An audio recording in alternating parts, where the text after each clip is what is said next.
A 9-year NBA vet, Eric Strickland. Strickland for three! And you're going to go out of here as the Big 8 tournament champion. 93.7 The Ticket veteran and Bill Callahan fan club president, Jake Bakoven. I love Billy Steve. Coming at you live from the Coppel Chevrolet GMC studios in the heart of Lincoln, America. On air and online at theticketfm.com. Sponsored by the Mercado by Certified Piedmontese. This is On the Block with Strick and Bob. Hold up.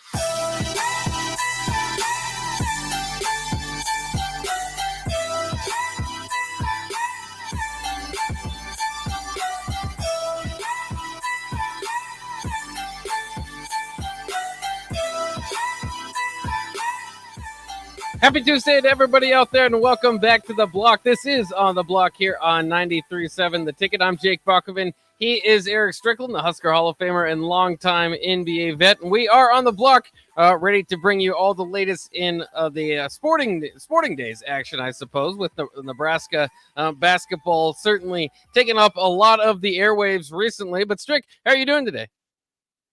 Today is a cold, windy, chilly.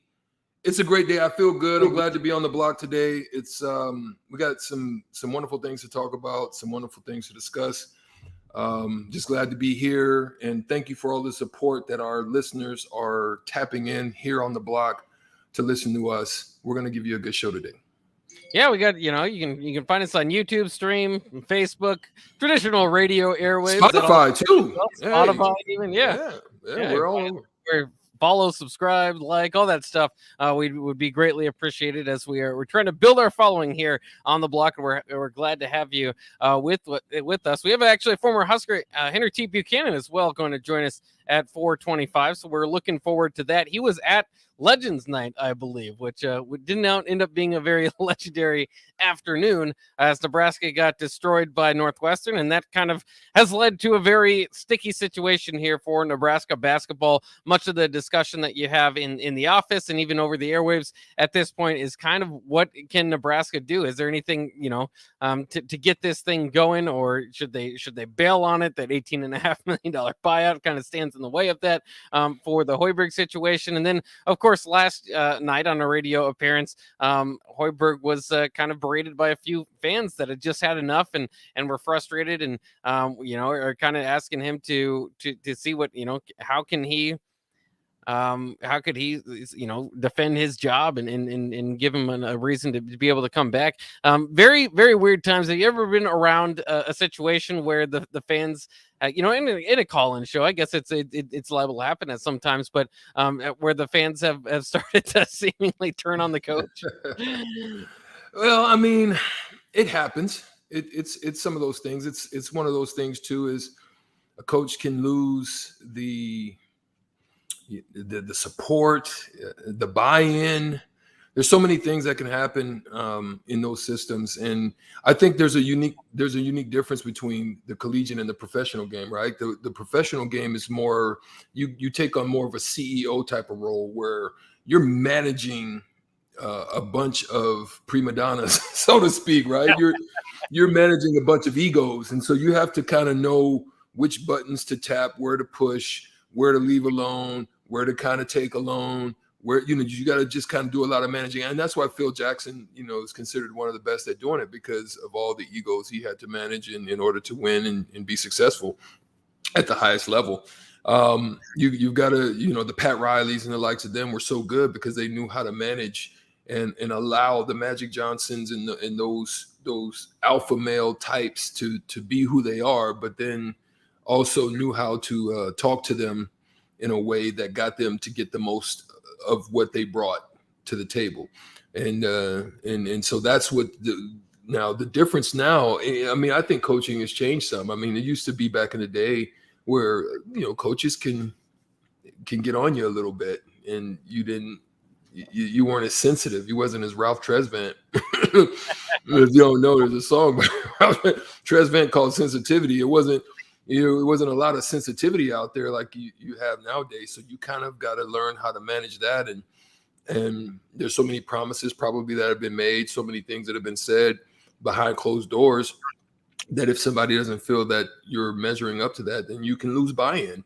And so you don't want to lose. The more of the team that you lose, the more that you don't have an opportunity of coming out of whatever it is that you're in. And so it's always good to get buy-in, or you have to have a few alphas on your team that gets the team in line. So those are some of the differences, and you've got to know how to tap in on that guy, whoever that guy may be, right? So that's the difference, I think, between collegiate coaching. I mean, obviously, Krzyzewski, and the likes of them are the old school guys, where the Boeheims, the old school guys, it is what it is. When you show up here, this is what you must expect, right? The Roy Williams, the likes of them. Whereas some of those dynamics have changed with younger coaches. Now they've got to kind of learn to manage those types of systems in the way that they can get the most out of their team in order to win games. Yeah, it's fascinating the different kind of coaching styles and how they've changed. And some of the old guard is even kind of frustrated with the modern age of NIL, transfer portal, and all that stuff. So some of them are hanging up their cleats. Roy Williams, who you mentioned, kind of said that was kind of part of it, is that it's a changing landscape of college basketball, and he doesn't really want to be a part of this. He mastered the previous one, obviously, so maybe at this point a little bit too old to try to master the next one. Coach K obviously stepping down pretty soon as well. But as far as Nebraska basketball goes, they've got another opportunity tomorrow night at Pinnacle Bank Arena against Minnesota. But again, a lot of it's kind of gone from looking ahead to the next game and what could potentially happen to kind of big picture stuff. Do you think that a win or two in Big Ten play in the next couple games can kind of quiet some of this stuff down, or do you think that the record's too lopsided that it's really just going to kind of be pretty hectic, maybe until Trev Alberts says something to quiet it down, and maybe he doesn't want to say something at this point because he wants to see how the season plays out? Yeah, I think that's what's going to happen. It's going to end up happening, and then they've got to make a decision. They're going to say, is this loss? Is this a lost cause? As some may speculate, I think you also got to look at the fact that Trev is kind of coming into an inherited situation in some of these things, right? So with that inheritance, do you want to start with a clean slate? Do you want to, because you don't want, it's possible that you don't want it to be attributed to you. Yeah. The longer you let it go down the line, right? You don't want that attribution to come to you. So you want to maybe just consider those options, and then you have to then go to the cell of your higher ups, right? You've got to go to the cell to maybe to the university, the chancellor, to the board, or the regents, and all of those, and you have to sell. I need to do this because this is why. You got to be a good salesman at that, right? And he's good at that. I mean, he's done well in building the program and getting success and getting the money needed in order to do what he's done at UNO. I mean, UNO has been transformed in such a way, and so he was a huge part of that transformation. So does he want it to look in the image of where it was in the past, or does he, how much time is that going to be considered, or what does he need to hear from Fred Hoiberg or even Frost or whatever, or any of the coaches that may be having these types of troubles? There's going to be a magic word that's going to need to be said in his ear in order to get him to buy into whatever it is that you're selling. Yeah, and it's interesting too, because I think a big part of this is selling, right? Is selling the belief, the hope that this thing can turn around. A lot of people probably have given up at this point for the season, but they're wondering if this can get turned around for this tenure under Coach Hoiberg, and obviously that's where the frustrating is starting to mount. I'm kind of on the camp of, if you're at that level of frustration to where you're called in and directly try to berate or belittle Coach Hoiberg or whatever, I think you're probably in the category of need to take a mental health day or a break, or maybe the rest of the season, right? And maybe adopt Kentucky or Duke or whatever for this season, and maybe come back to Nebraska basketball next year. But the problem is you're seeing dwindling fan numbers, right? In the case I'm talking about, with the caller last night was a season ticket holder, he said. So, it's not as simple as for a lot of us as just, okay, we'll look the other direction. Is that there's there's money involved in this for some people. Obviously the care factor is high, and I can say, like, look the other way there, but like altogether, it's going to be hard to sell this program, I think, moving forward, especially if you're not able to retain a lot of the players that they have. But one good note, we've seen the Rivals 150 kind of coming out today, is Ramel Lloyd moving up in those rankings. Jamarcus Lawrence has jumped up into the top 150. So that class that they have, of course, Beta, Case Beta is one of the top centers in JUCO level. So, I mean, they've got a really nice recruiting class coming in. The previous recruiting class, which is very, very high, obviously hasn't turned over to wins. Do you feel like that that could still be a selling point? Is that recruiting class that they have coming in? Because I know a lot of people want to say, well, this class didn't do it, or his guys so far aren't working. But we always talk about in basketball how it could be 1, 2, 3 guys that can really change a program. And if you have the right class come in, it can do that. And I think we get so much stuck in this. Well, if this didn't work and it's the same similar type of thing, then we will push that on the same deal, right? We won't believe in it, or we won't buy into it. Whereas, it's a whole new class. These aren't the same guys. These aren't, it might not, and that's not to say that the last guys aren't good or aren't worth their salt in the recruiting, because obviously they are. Myers McGowan keeps winning Freshman of the Year. Breidenbach's out because with the injury. But do you think that you can still sell one of the top, what Hoiberg said last night, one of the top recruiting classes in Nebraska basketball history is on its way next year if he's retained? Well, I think someone that was very good at that was one of Frost's predecessors, and that was Mike Riley. Yeah. And Mike Riley was big on, hey, we've got this coming. Hey, we're on the way. Just hold on for me. Yeah, look what we got. Yeah. And at some point, the smoke and mirrors is going to be exposed, right? Once you break the mirror. So at that point, I don't know if the Nebraska faithful has a taste, so to speak, for that type of salesmanship. They want production at this point. I think across the board, they want production. I mean, especially when you look over and you see what's going on with the Husker volleyball team. You see now what's going on with the baseball team. There's production, and they did it methodically, and they did it in their way, and they presented it, and they presented a product.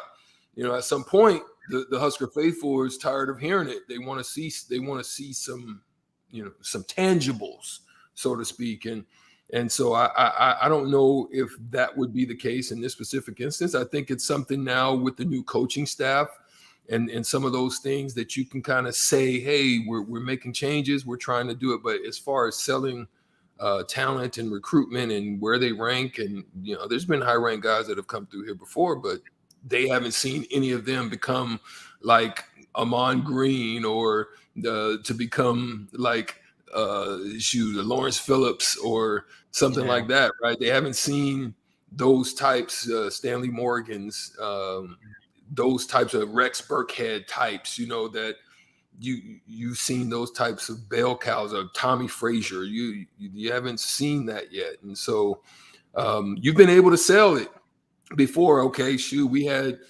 Jared Tomich, and we had Broderick Thomas, and we had Mike Kroll, and we had all these guys that were here. But no, we got Grant Wistrom, and then these guys who were just kind of on the fringe, they amassed themselves to become great.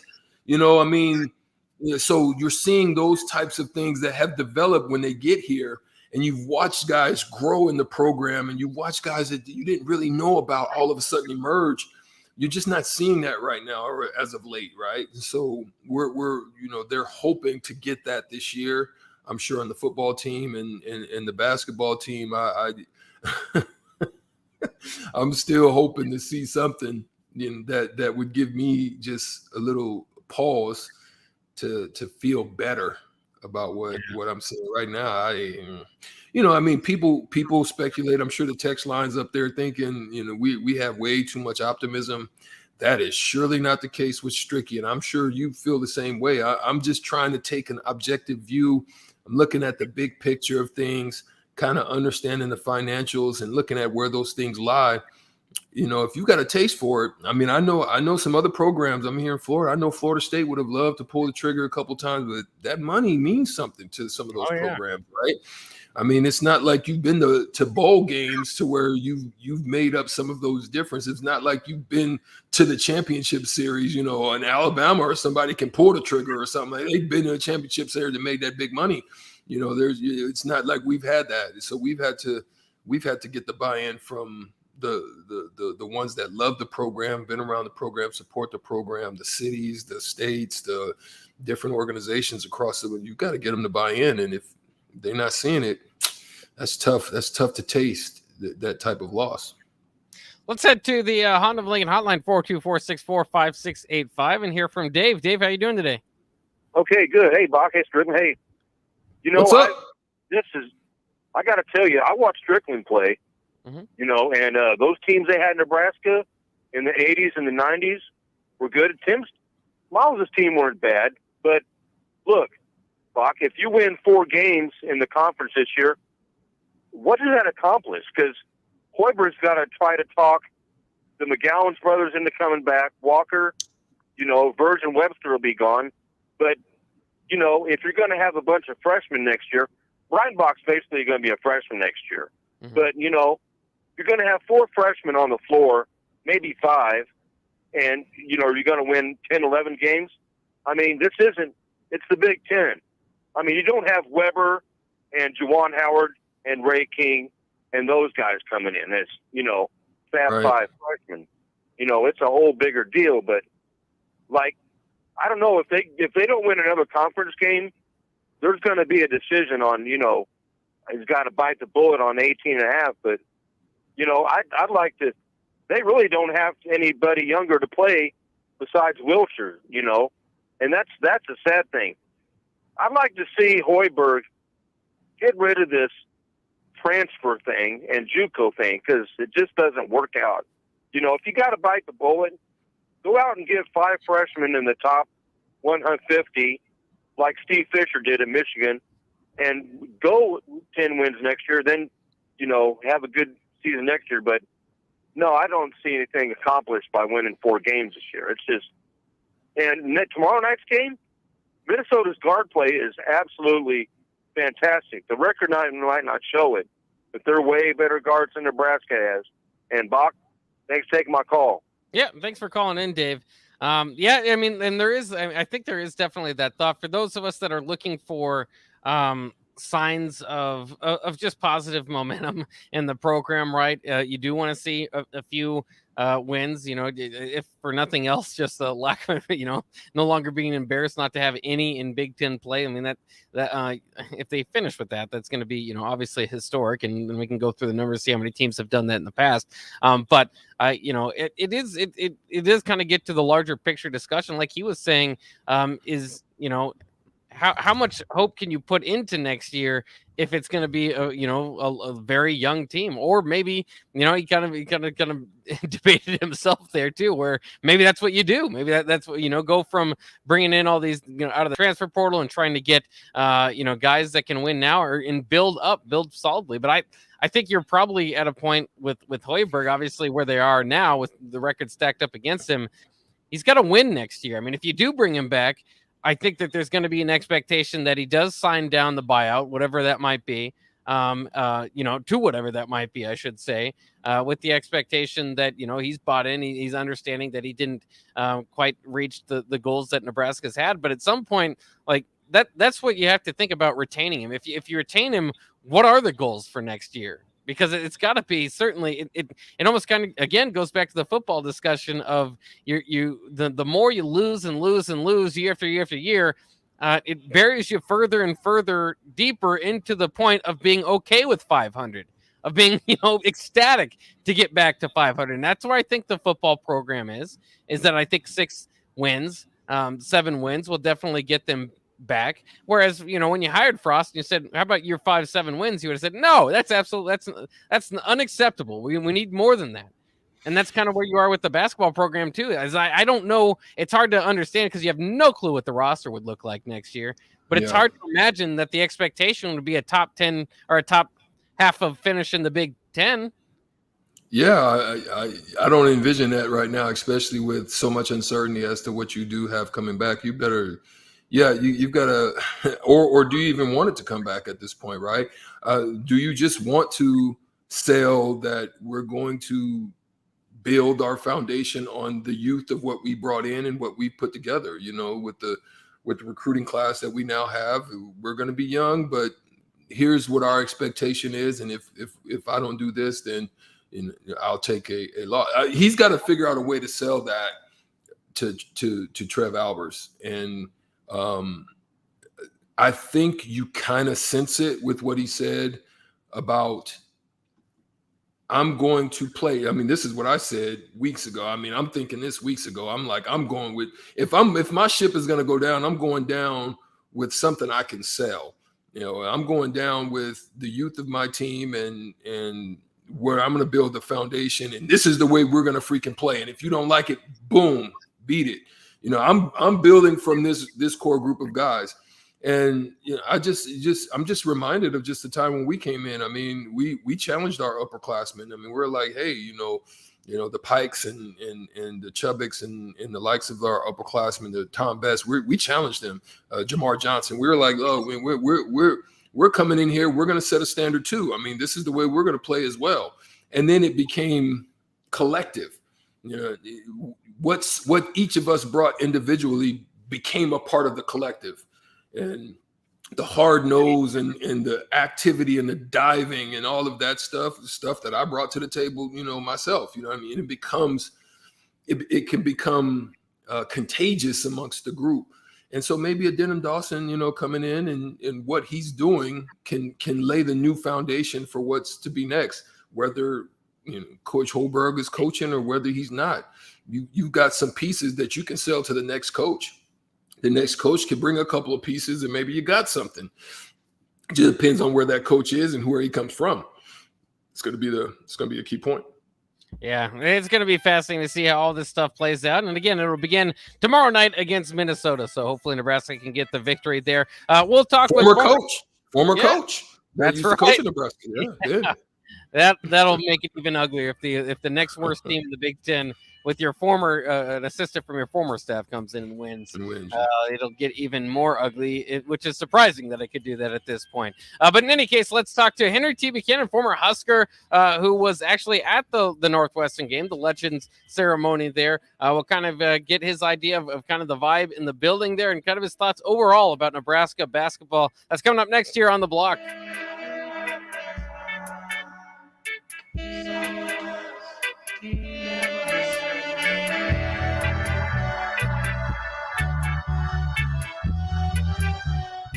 Southeast Community College is training tomorrow's workforce today with our nearly 60 career and technical programs. We are doing our part to help employers fill vacancies during this current labor shortage, graduating students with skill sets employers are seeking. We're also helping to upskill the workforce by adding short-term credentials like certificates in many programs so that employees can get retraining quickly. Learn more about upskilling with SCC at southeast.edu/academics. SCC, your path to possible.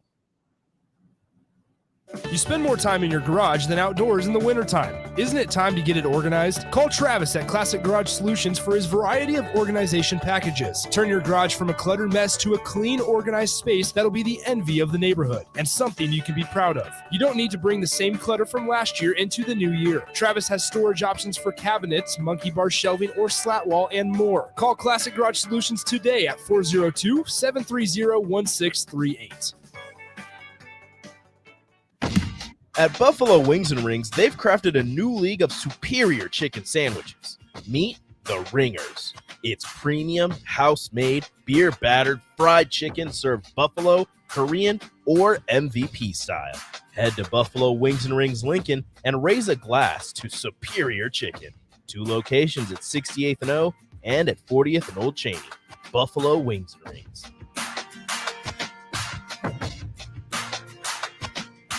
Today on Hey Culligan, unnecessary contaminants. Here's the referee. Hey Culligan, that's a flag on my water for flagrant foul taste. Ooh, that's a tough one, ref, but the solution is a Culligan Smart RO drinking water system that reduces up to 58 contaminants, making your water safer and delicious. Yeah, I guess I missed that call. And with the Culligan Connect app, you always know when your filters need changing. The water's up and it's good.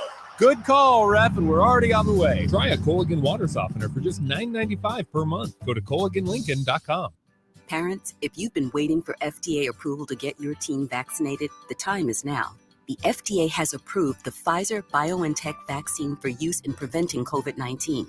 While this is the first vaccine to gain FDA approval, all COVID-19 vaccines have been proven to be effective against the coronavirus. Want to reduce your teen's risk of hospitalization while protecting yourself and your community? Get your teen vaccinated today. Visit vaccinate.ne.gov to get started. Your home should not be a zoo to unwelcomed animals. Let the experts at Bats to Rats take care of those problems. Dane has been a leader in wildlife and pest management and prevention in Lincoln and the surrounding area for 15 years. He can help you get rid of bats, rodents, and anything else. Whether it's residential or commercial buildings, schools, apartments, or churches, they're always a phone call away. Call today at 402-310-0904 or visit batsterats.com. Bats to Rats Wildlife Control and Prevention. Casey's General Store is giving you the chance at winning 2 free tickets to a Nebraska home basketball game this season. Stop by any Casey's location in Lincoln throughout basketball season, enter your name into the registration box, and you'll have a chance to win 2 tickets to an upcoming Nebraska basketball game. Every drawing will occur at least 24 hours before the game that has its selected winner. So make sure to get to any Casey's in Lincoln today for your chance at 2 free tickets for Nebraska men's basketball games. Old School with DP and J.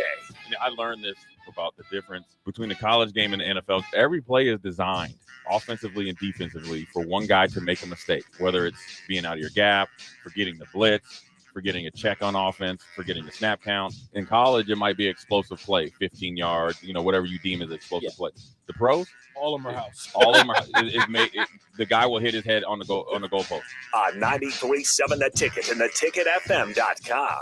March is Problem Gambling Awareness Month. If you or a loved one are struggling with addiction, contact Choices Treatment Center's 24-hour helpline at 402-476-2300 or go to choicestreatmentcenter.com.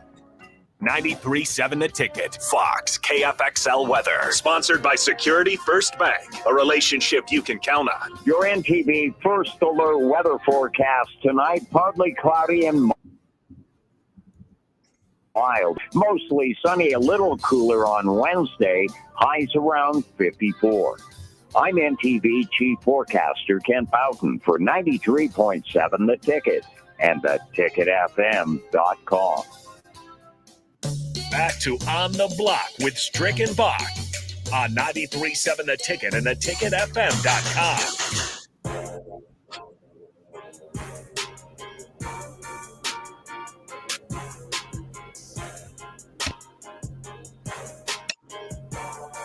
Welcome back on the block. We're gonna have my friend, my close friend that I spent some time with, watching him. I used to think that T. Buchanan had probably the worst jumper on earth that I've ever seen, but it was the wettest jumper I've probably ever seen. I'm like, how in the heck is he making this shot? But T. Buchanan could get buckets back in the day. Spent some time with the Huskers back in the late 80s. Henry T. Buchanan has been a representative for the University of Nebraska, a big supporter, now living out in the Phoenix area. And we're grateful to have him on the block today. And is he there? Yeah, he's here. Yes, I am. Hey, Strick, I'm hearing everything you said. You said I got the ugliest but the wettest jumper. hey, but Strick, you got to tell the world, though, man. We used to come up there and play with y'all, man, Morgan Gregory and I, and used to make y'all play a little bit harder, huh? Yeah, that is true. No, that was one of the things I think biggest frustrations that I had as a young player is having to play against these guys and watching them still kill us in their age self. I'm thinking I'm a young buck and they ain't got no way they can run with me, and they're out here running for days. And so it was always a good time to get you guys into the Vanny and play against you guys. You guys always made us better, so we appreciated you guys staying around.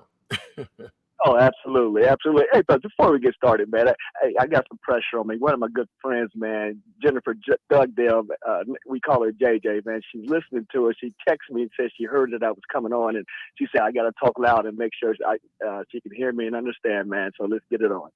All right. T, we thank you for joining us today. So we know that you came back for the Husker Legends weekend. I wish I could have come. Actually, I'm glad I didn't at that particular time because of what I'd witnessed. I was telling Bach on the show last night that I probably would have been one of the most frustrated guys, and in a quiet arena at times, you probably would have heard me, the loudest mouth probably in there, dang near driving people crazy. So it was kind of good that they didn't get to hear my mouth. But nonetheless, your time there at the game, man, what did you witness? What did you experience? What do you feel about the direction of where the program is right now? Where do you think it's going, and how do you think it can get better from here, bro? Well, I'm going to tell you this, Strick. I think they need us more than ever. And what I mean by that, I mean the alumni, the former players, man, to be supportive, to go up there and talk to these players. You know, I have a pretty good relationship with Coach Hoiberg and his staff, you know, and I talk to them every time I'm here and trying to get some insight. I've been to practices and, you know, I've watched them practice. But, you know, this is a new era of ball players.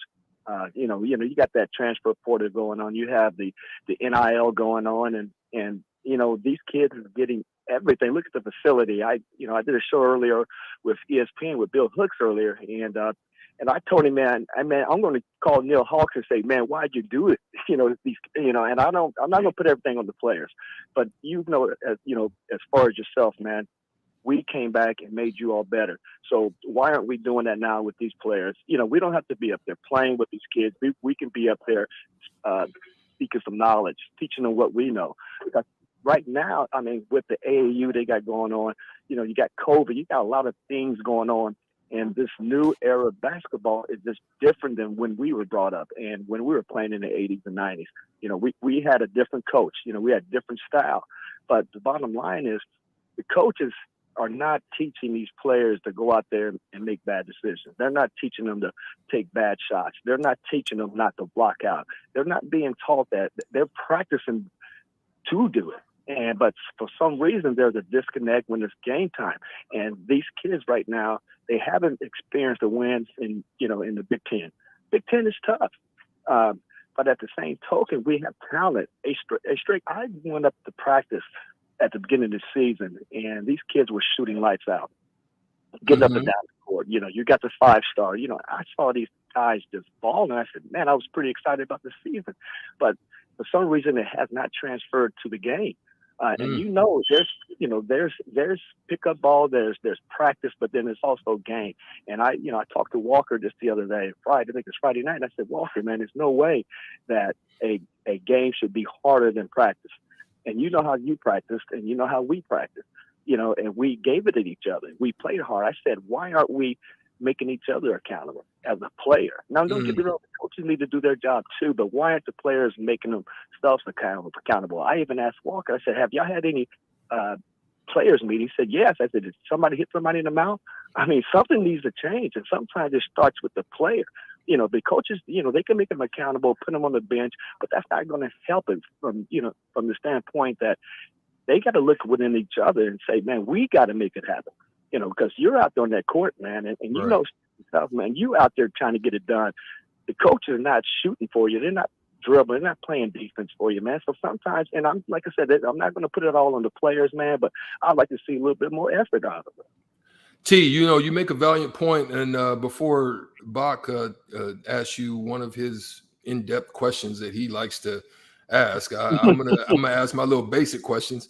But nonetheless, man, so no, for real, T, you make a great point, because I had talked to Bach on the show not too long ago, and I shared with him there was a point where we were getting our tails handed to us by our second team, and this was the closest I ever came to literally walking off the court. If it wasn't for Jeff Smith, I was done. I was like, I'm tired of giving my blood, sweat, and tears, and you guys are just out here just lackadaisical. And he grabbed me and he kept me. Had it not, I was done. And so then shortly after that, man, we had a meeting and I kind of led the meeting, and we was looking all each other in the face, me, Badge, all of us, Durant.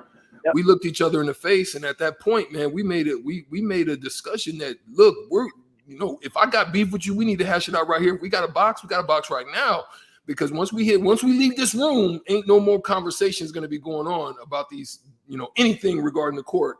We're going to play on the court at that point. So that's the situation that I know that we've, it's similar to what you're talking about at that particular point. And that has to happen in that manner. Go ahead, Bach. Yep. Bach, go ahead. I know you got a question. Go ahead. Oh yeah, well, obviously, Henry, you played some point guard yourself for the Huskers. Do you think that that's what is missing for Nebraska? Is a true point guard? As we try to find, just kind of what's the missing link for this team? And obviously, rebounding and shooting at times can really hold it back. But how much do you think a true point guard could help this team? Not to take away from what Verge or Webster have out there, but we talk about guard playing the tournament all the time, and that kind of gets teams over the top. Yes, hey, I agree with you wholeheartedly, and it starts at the point guard. And the point guard, and then one thing Coach Nee taught me, because hey, Strick was right, and I like to put it up, but Coach Nee pulled me in the office and said, "This is what I need from you, Henry T. I need you to be the distributor. I need you to run the offense. I need you to sacrifice self for the team." And that's something that we're not getting, and I would love to see that happen because to be honest, Verge is very talented. The guy, he sees the floor, he handles the ball, but Verge was a two guard. I watched him out at Arizona State, and he played off of Remy Martin. So now that he's taking over charge at the point guard, so he's used to having the ball in his hands. He's used to creating. So that's creating a disconnect with the other players. And then by the time the other players get the ball, they're hungry to get the ball up. I heard CJ the other day, he said, I was feeling myself. But then again, he also said that a lot of times each of us take things individually. We go away from the offense and we're looking for ourselves. And sometimes you have to sacrifice for yourself. And we really don't have that point guard, that true point guard, that can really, at this time, run that team. I'd like to see Bryce or Trey at the point. We just need somebody who's going to distribute the ball and put Verge where his strengths lie. He's a scorer. Don't get me wrong. At Mobley, he averaged about 30 points, 10 assists. But that's at the JUCO levels. You playing in the Big Ten now, and you playing against some dogs. And I told one of the coaches the other day, I think that Armand Gates, I told him, I said, hey man, if I didn't have a bad back, I'd probably go ahead and give gifts to these kids because the way they're lackadaisical on defense. So you don't have that leader that's being vocal enough, who's not sharing the ball. Nobody's sharing the ball, and that's just not a good solution for success at this point. So you're absolutely right, and we need that point guard, and hopefully we got one coming in the future. Because I'll be honest with you too, I'm a big supporter of Coach Hoiberg, and I've seen him do it at Iowa State. The guy knows what he's doing. But for some reason, there's a disconnect, and these players are not making themselves accountable. And Strick was right. And I remember that the discord that they had back with him and Badger. They had to have that team meeting. Strick used to get upset with us when Morgan and Gregory and I would beat them in pickup ball. Like, they're not supposed to be doing that, and then he would step it up a notch. We need somebody with that type of attitude, and I'm not sure we have it, but I think Walker is willing to step up. I had a great conversation with him, and I was looking to talk to the McGowan brothers and just say, hey, man, y'all got to step it up, man. We can't keep, and then right now we're beating up Fred Hoiberg. Everybody wants to get rid of Fred Hoiberg. Who says that's the solution? We got to stand by this team, especially from the alumni standpoint. Stand by this team, man, and maybe not talk about them, but go up there and see what we can do to make it better, as an individual. Because I talked to Charles Richardson as well, who was a former point guard, played for Barry Collier and Doc Sadler. He wants to address the team, because it starts at that play. I know it starts at the top with the coaches. Don't get me wrong. But as a player, I'm watching players' performances. That's what I'm looking at. I've watched every game. I've watched every second of every game. And I'm looking at bad decisions. I'm looking at a lack of effort. The fundamentals are slacking. But I go to practice, I see them practicing blocking out, shooting drills and things of this sort. But it's just not transitioning to the game. So sometimes the players, they need to have a meeting and a heart-to-heart meeting, and not a feel-good meeting. And that's just kind of my point of view when it comes to, them, playing the way they are. Minnesota's coming in, I'm pretty sure they've had some tough practices the last couple of days. Yeah, Minnesota coming in tomorrow night. That's another game that I think we can get.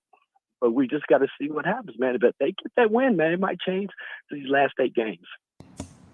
That's a great point. I mean, that's something that we have to discuss. I mean, I know you're on at the airport, and I know that you're going to be leaving very soon. So we may have just a few short questions for you just before you go. And we thank you for joining us on the block today. So with that T, man, what do you think you would like to see for the rest of the season that would give you, not only as an internal person and a basketball mind, but also someone who is closely affiliated with the program, a little bit of buy-in into some form of a good look for the future? And what would you like to see in this last part of the season? And what do you think Fred's going to need to do in order to sell a return for him to come back? Because he's going to have that discussion with Trev Albers at some point, definitely. Well, absolutely. But strictly for answer that question, but let's think about this. He's got 2.5 years here. 2.5 years. In his first year, he took over for Coach Miles, who really left it was pretty much bare. Okay. Last year, you went through COVID. I know the COVID hit that team pretty tough, and they didn't have a Big Ten tournament. So, it just didn't happen for him. And then here's this year, we get all these transfer portals and things of this sort, and things are not going well. So automatically, the first thing we want to do, we want to question somebody's stability in the job and the ability to do the job with a person who's already done this job. He took Iowa State to Sweet 16 with similar style of recruiting, 1-year players, transfers, JUCO players, and he was successful. Of course, other teams have caught up with the transfer portal. Everybody's doing it now, but he's done it, been there, and done that. But also the recruiting, you got to get. We're in the Big Ten. You got to get big boys. I think this is the type of team that can probably perform a little bit better in the Big 12, just for size-wise and the perimeter shooting. But the Big Ten is rugged. So, but at the same time, I'd like to see some of the players adjust if they get that first win. And I'd like to see more effort. It just seems like to me, just change your mentality. If you turn the ball over, be upset. Or just help one another out, because I honestly believe this team still has the talent. And I know it's only 8 games left, man, and we got to salvage what we can. I think if they can get that win tomorrow, that would be just a big monkey off everybody's back, including fans, the coaches, and the players. But at the same token, I'd like to see more effort from those players out there acting like they want to win and hate losing. I just haven't seen that yet. But once we see that, and I think we're going to see it tomorrow night, man, because they had to feel terrible after that game on Saturday. Everybody did. But at the same token, even though I'm disappointed, but I want to try to find a way, to help these guys out, and talk to you. I got a couple of players. I got McGowan's phone number. And just call him and just talk to him, man, and just say, hey, this is what I'm seeing from a player's perspective, and maybe pass this along with the other players.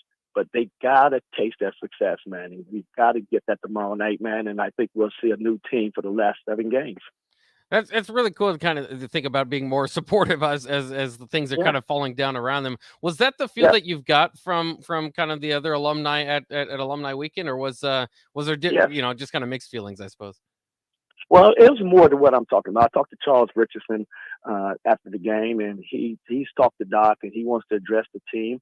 A few of us wants to address the team, but we do got some others that are a little bit more, I'm not going to say their names, a little bit more disappointed in just the way the team's playing. But it's quite a few of us, man, is want to go back and just help out the best we can, man. And that's what alumni is supposed to do.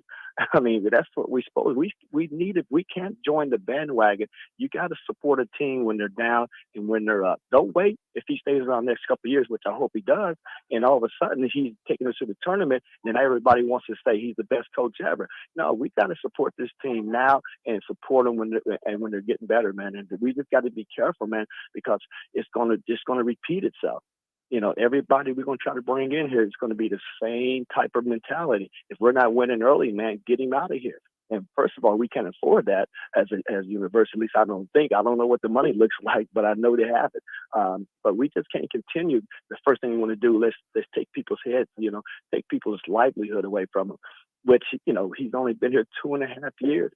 And people don't even think about that. We're looking at the record, but we're not looking at what he's trying to build. You know, we got to trust that process. And once that process runs dry, it don't run dry in 2.5 years.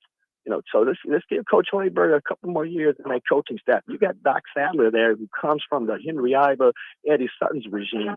You know, you got Nate who came from the NBA, and you got Armand Gage who's South Chicago, man, tough, know the game, man. We got the mentality, we got the talented and the coaches who understand the game. We have that. Let it work, man. We beating them up. The fans, some of the alumni, we're beating them up. We're not helping the situation. We're making it worse. I'm seeing all the media. I'm listening. You know, I listen to the guy from Kozak. You know, I'm like, come on, man. You know, it's not your job to fire somebody. You know, we're trying. They are just as upset about where they're at as you are and everybody else. We got to come up with a solution and not be part of the problem. That's the way I look at it. Well, unfortunately, we're up against it, and it sounds like you've got a plane to catch. So we'd like to thank you for joining us on the block today, Henry T. Buchanan. All right, thanks. Hey, thanks for having me. Hey, Strickman, let me know when you're coming out to Arizona. I got you, my boy. Good to hear from you. Safe travels. We'll talk to you soon. And we're going to go to a break. We'll come back right after this with Shootout with Strick on the block right after this. Thank you. Your home should not be a zoo to unwelcomed animals. Let the experts at Bats to Rats take care of those problems. Dane has been a leader in wildlife and pest management and prevention in Lincoln and the surrounding area for 15 years.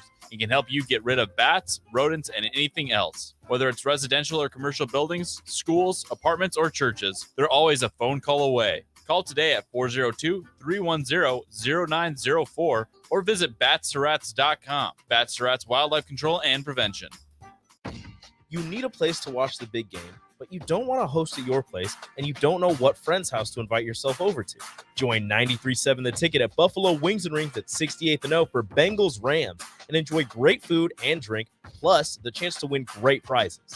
If you simply show up, you'll have a chance to win free prizes. You just have to be there when your ticket is called.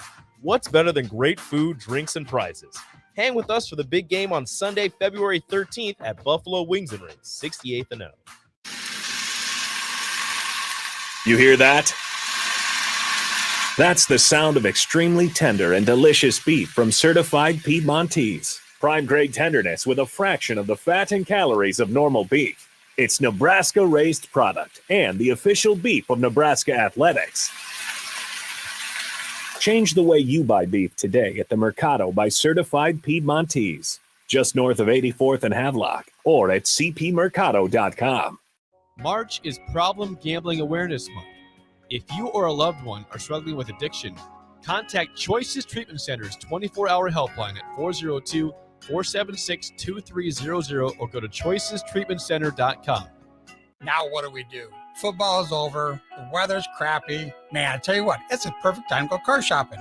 This is Carl from Price Right Auto. Come out to Price Right in West Elk and you'll find over 100 great vehicles at some great prices. With our non-commissioned sales process, we let you control the sale.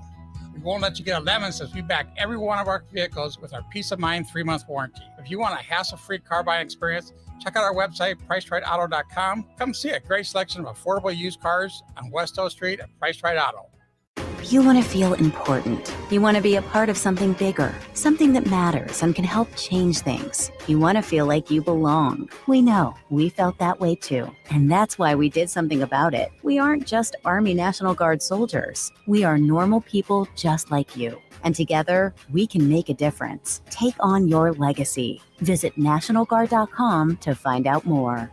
Sponsored by the Nebraska Army National Guard. Aired by the Nebraska Broadcasters Association at this station. And now a limerick from the world of Yum. There once was a man in a bind. He's got the best wife in all mankind. And with Valentine's Day not that far away, he needs the greatest gift he can find. Jewelry can be hit or miss, and that vacuum was quickly dismissed. Flowers, they die. Homemade, don't be that guy. But what about that bakery in Beatrice? Liqueur cakes, you'll eat every crumb. Fruit cakes made with brandy, bourbon, and rum. And those chocolate cake squares. Do I have to drive you there? Get yourself to the world of Yum. Happy Hour with Nick Sainert and Enrique Alvarez Clary. You just kind of feel a little more settled with a guy like Trev Alberts leading the way. I think that's a big part of it. Trev Alberts is like a mix of the two. He knows the business side of it. He knows what needs to get done, how to make money, how to spend money, etc. Whatever you got to do there as an athletic director. Then on the personal level, he wants to get to know the coaches. I think a good description for Trev is that he understands how important relationships are. Weekdays from 2 to 3 on 93.7 The Ticket and theticketfm.com. In every office, there's two types of people. There are those who bring in bagels and those who eat the bagels that someone else brought in. Everybody likes the first person. Be that first person. Weekday mornings at 7:30, you have a chance to win a business box of bagels from Bagels and Joe. All you have to do is shut up, Sipple. 2 questions for you, 2 for Sip. Win, and the bagels are yours. Lose, well, you don't want to lose. You lost Monday, you lost Wednesday, you're a loser. Shut up, Sipple. Weekday mornings at 7:30, brought to you by Bagels and Joe. Casey's General Store is giving you the chance at winning 2 free tickets to a Nebraska home basketball game this season. Stop by any Casey's location in Lincoln throughout basketball season. Enter your name into the registration box, and you'll have a chance to win 2 tickets to an upcoming Nebraska basketball game. Every drawing will occur at least 24 hours before the game that has its selected winner. So make sure to get to any Casey's in Lincoln today for your chance at 2 free tickets for Nebraska men's basketball games. It's time to play Shootout with Strick. Call now. 464-5685 to take your shot against Eric Strickland. Shootout with Strick. Brought to you by Buffalo Wings and Rings. Time to play the game!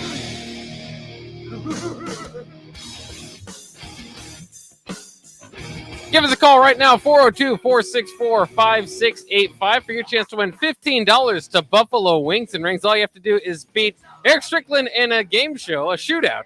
We have 3-point shootout type of competition, but don't worry, you don't have to actually shoot the basketball. You just have to answer some questions and try to beat Strick. Yesterday, Strick only put up 1 point, so perhaps Strick can just have an off shooting night and you can get the win. Brandon is on the Honda of Lincoln hotline. Brandon, how are you feeling about your NBA trade knowledge? That's the topic today.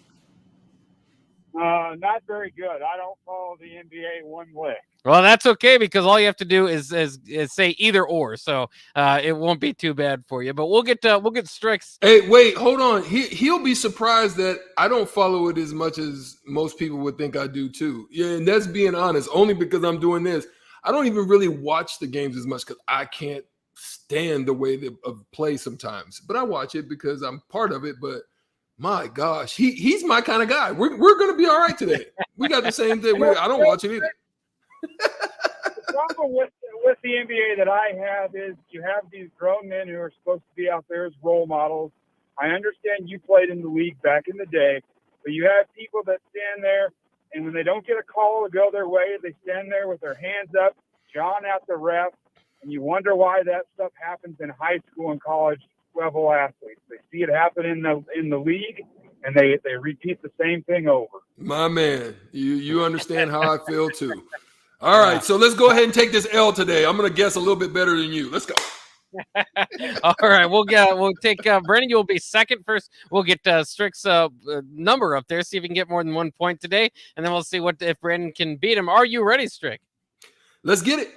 All right, we'll go in 3, 2, 1. In 2001, Dikembe Mutombo was traded from the Hawks to this team: Wizards or 76ers? 76ers. That's correct. In 2008, the Grizzlies traded Pau Gasol to which team? Lakers or Hawks? Lakers. That's correct. In 2017, the Kings sent DeMarcus Cousins to this team: Pelicans or Heat? Pelicans. In 2011, that's correct. In 2011, the New Orleans Hornets at the time traded Chris Paul to what team? The Lakers or Clippers? Clippers. That is correct. And in 2015, the Nets sent Kevin Garnett to this team. Boston Celtics. In 2015, it was the Timberwolves, so you only got 4 points there. That was the end of his career there at the end, so he could retire with the Timberwolves. But you did. Oh, you son of a! That was a sneaky one. You got me. Yeah. We just got to listen to the year there. So he all can right, retire his jersey. Okay, all right, go ahead. That's right. That's Brandon, you're gonna have to get 4 points. So you're gonna have to do some pretty good guessing, but it's still possible. Let's see if we can get you the win. And a reminder: if Strick does win, just hang up right away. Third caller gets the chicken, and that can be you as well, Brandon, just in case you don't win. Okay. Just go ahead and hang that L in the rafters now, Strick. I have no idea. All right. Well, it's either or. So let's see if you can get a good streak going here. Are you ready, Brandon? Yeah. All right. In 2002, the Bulls sent Ron Artest to this team's Warriors or Pacers? The Warriors. It was actually the Pacers. In 2011, the Nuggets traded Carmelo Anthony to this team. Blazers or Knicks? The Knicks. That's correct. In 2012, the Thunder sent James Harden to which team? Celtics or Rockets? Rockets. That's correct. In 2019, the Grizzlies traded Marc Gasol to which team? Raptors or Bucks? The Bucks. It's actually the Raptors. You need this one. In 2005, Baron Davis traded from the Hornets to what team?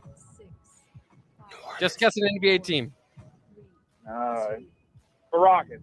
Oh, it was actually the Warriors, but you were in it right till the end. That does mean Strick does get the win. Brandon, right now, hang up real quick and call in. Third caller gets the chicken on behalf of Strick and his victory. Strick, of course, you've earned a few shout-outs here as you've earned your flawless victory here today.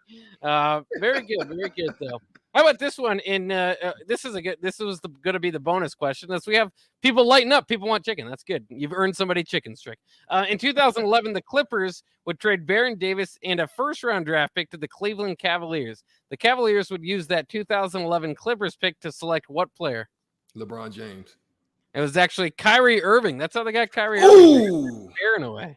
That's right. Out of that, I knew it was something. One of them too. I knew Did it wasn't play- Love, but I thought it may have been LeBron. But no, Yeah. they actually got that because they were terrible. That's right. The Cavaliers actually Love still plays on that team, which he kind of gets forgotten about. But they're actually pretty good. They're now. balling this year. They're actually playing good, and they just acquired Levert.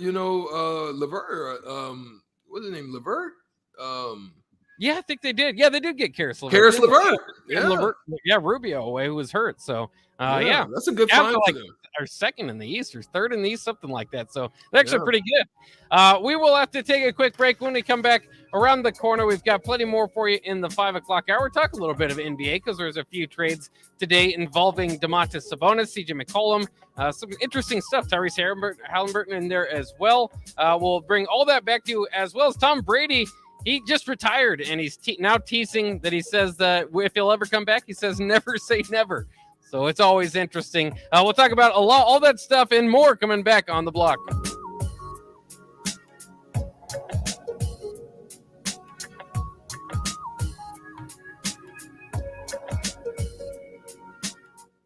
Have you been told your furnace has a cracked heat exchanger? Before you spend money needlessly, call Bryant for a free second opinion. Bryant Air Conditioning, Heating, Electrical, and Plumbing, 467 What are we doing in this first 5 hour? Because I know we have 525 for the trade. So what we're going to start with at the 5 o'clock. That someone else brought in.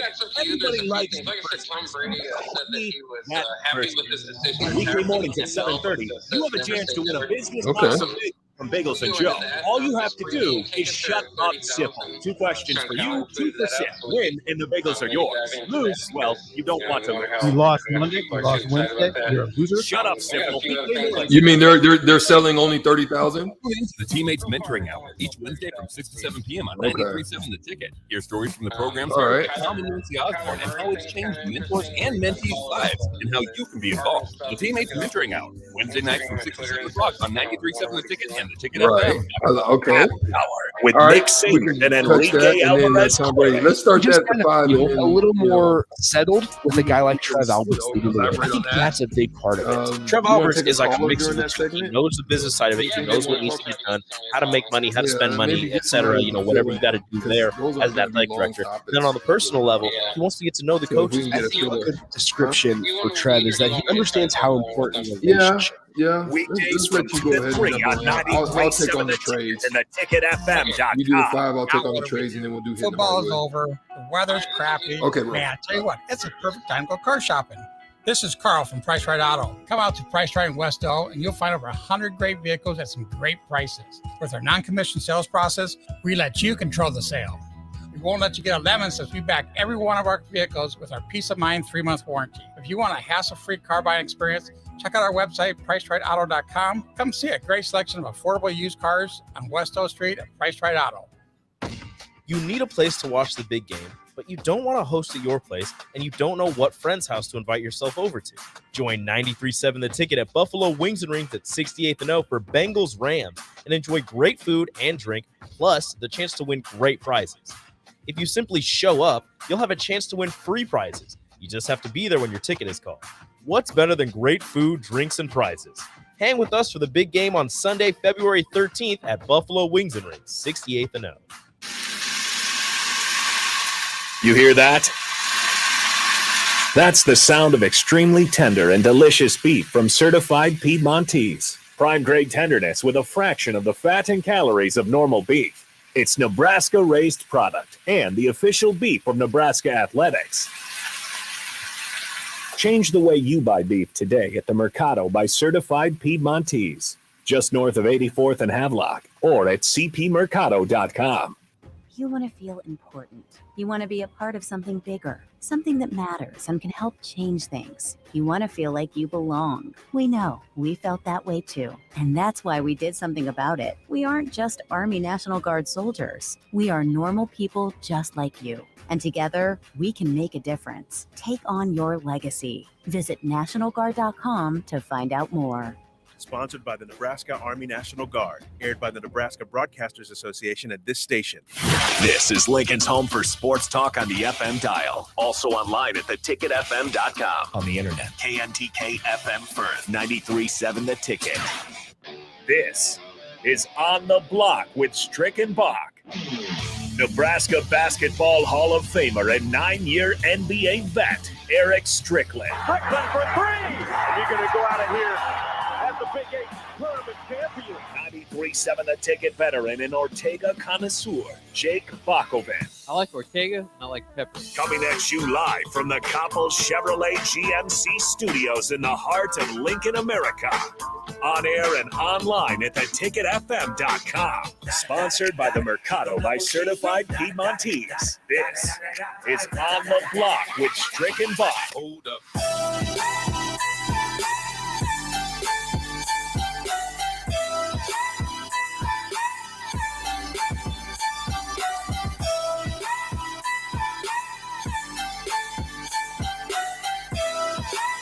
This is the 5 o'clock hour on the block here on a Tuesday. It always goes up on a Tuesday here on the block on 93.7 The Ticket. I'm Jake Bachman. He is Eric Strickland. Yeah. To bring to you here in our lot going on, Bach. Lot going on out there. I mean, there's a lot of stuff we can talk about right now. But what we gonna touch on right now? Shoot. Yeah, let's table some of the NBA discussion. Some big trades today, right before trade deadline this week. That will be exciting to talk about here in the future, but there's some other storylines. I think we'll just run through. I don't know, there's like 5 of them that we can kind of run through for this first segment and kind of give our different thoughts on what's going on. First of all, and I don't expect you to know too much about this, but Frankie Fiddler. I do know a little bit. 37. He put up some numbers. 37 points for Omaha last night. I'm talking about the Mavericks. North Dakota or North Dakota State. Which one was it? I think it was North Dakota State. I believe. State, right? Yeah. I mean, they took the L, but shoot, he got busy. Frankie Fiddler, I mean, one of the things, though, man, about Frankie was what I loved about him is he has tremendous heart. I mean, when you kind of want to overlook him and when you kind of want to look past him, he sneakily will just give you some work. And he's got a burner on him. He can shoot the ball. He's got touch, both hands. He's crafty. You know, he's got a strong body. And at times he would raise up on you if he had to, to bang. Oh, yeah. So, I really like what Frankie's doing. I mean, they got a gem out of Frankie there in Omaha. That was actually a steal. I actually think Frankie has the opportunity, if he wants, continue to put up good numbers. He could jump in the portal and go a little bit higher. I think he's a little bit better for Omaha, to be honest. I mean, that's the way I view it. Yeah. Yeah, I mean, I certainly could see it. He's doing well. Like you said, 37 points last night. That was the most of any freshman at the D1 level in any game. Period. Yeah. So, and Bryce McGowan, as we know, is the second leading freshman as far as scoring in the nation, but he hasn't got 37. So, congratulations to Frankie Fiddler. Just want to give a shout out. West, baby. Thunderbirds, Yeah, you know what we West. do. We put up numbers down the Thunderdome. Oh, they call it something. They call it the Flock Squad now, or they call it something. The Thunderdome back in the day, baby. Mad Max. East Strick was Mad Max up in that joint. And I do want to I apologize to North Dakota State because it was North Dakota. It was North Dakota. Okay. But, both of them got wins over Omaha recently. For what it's worth, Omaha not doing too well, 4-20 right now. So Creighton's kind of the basketball team carrying the state right now for Nebraska. But either way, absolute shout out to Frankie Fiddler for getting it done. That's notable at least. So let's check real quick on that. Yeah. What I loved about it as I watched it, there was no give up. There was no lay down. It was to the buzzer went off. The team continued to fight. I mean, they were down, double digits, but they continued to fight until that. I can appreciate L's all day if they happen in that manner. And that's what I love about what they did. What I've got to ask you this. This is more of a long-term question. How big, how offended would you be if Omaha wins an NCAA tournament game before Nebraska? Ooh, I would be so heated.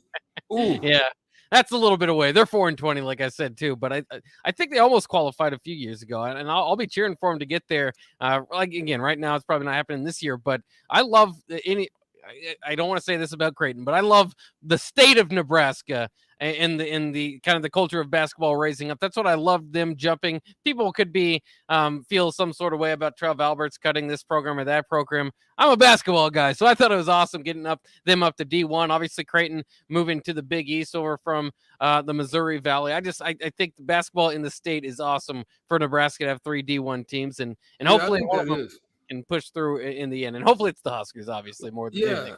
Yeah, I've been pretty close to the program for quite some time. There's one that has made a big name for himself out there.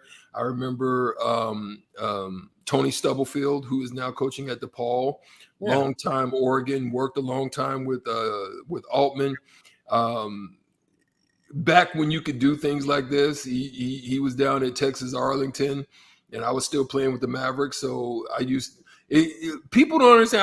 I used to help people's careers. I helped him to get his career going.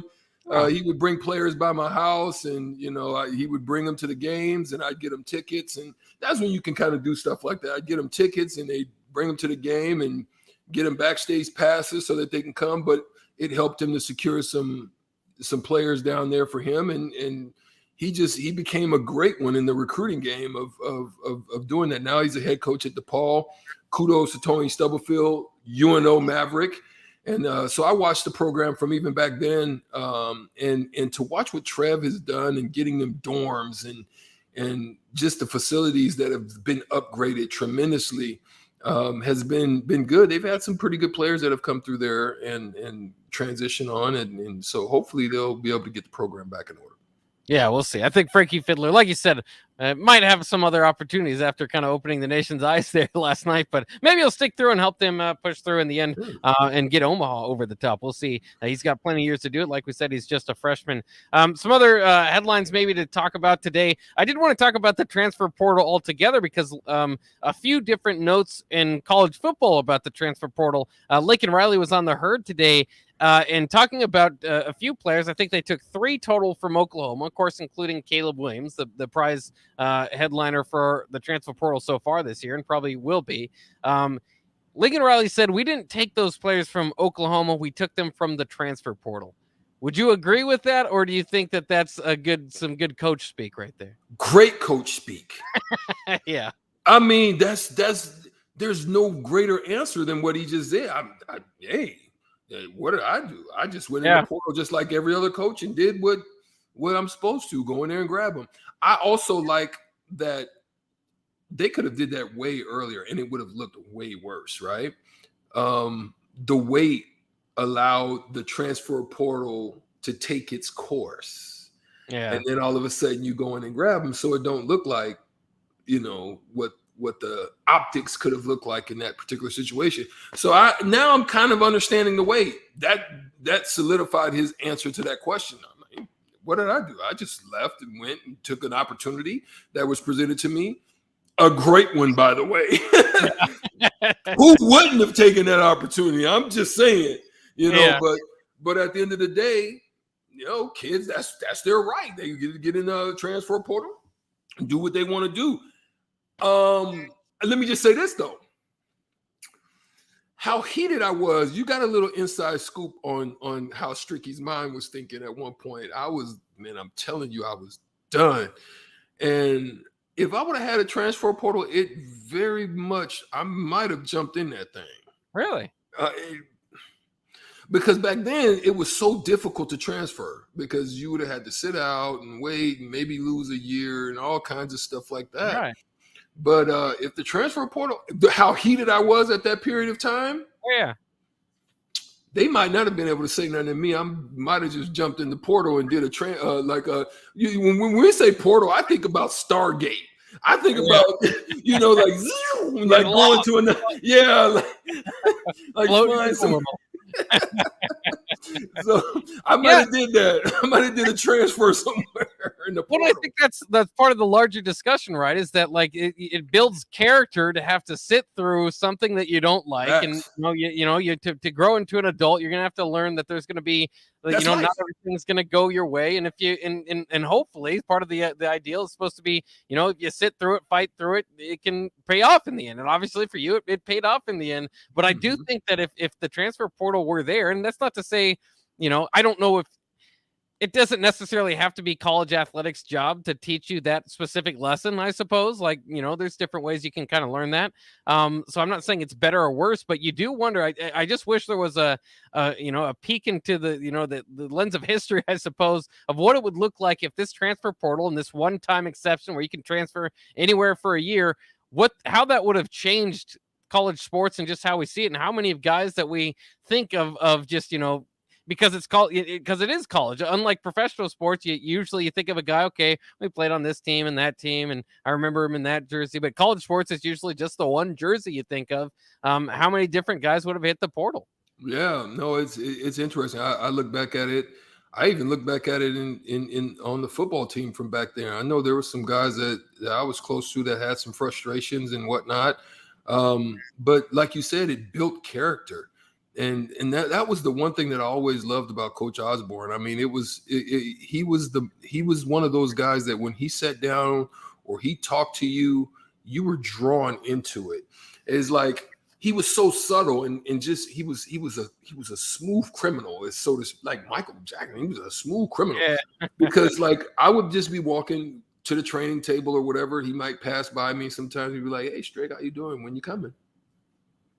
It'd be subtle. It wouldn't even be like it wouldn't be like he would grab me by the arm and say, "Hey man, come on, get in here." He would just be like, "Hey, so when you coming?" Oh, okay, all right. Well, it's good to see you. Have a good day, and keep on going. and that would happen like once every month, and then all of a sudden I tiptoe out there. I mean, it's like it was just this little slow, low key plug. It wasn't nothing that would kick you out. Where you would just be like, man, I'm trying to avoid Coach Osborne. No, it was like I was drawn out there on the low key. So it was kind of wild. Well, it's kind of cool too, because I know this is a little bit later. I believe this was still knee. This might have been Barry Collier by the time, but the guys I remember is like Matt Davidson and Wilson Thomas, those guys going over the program.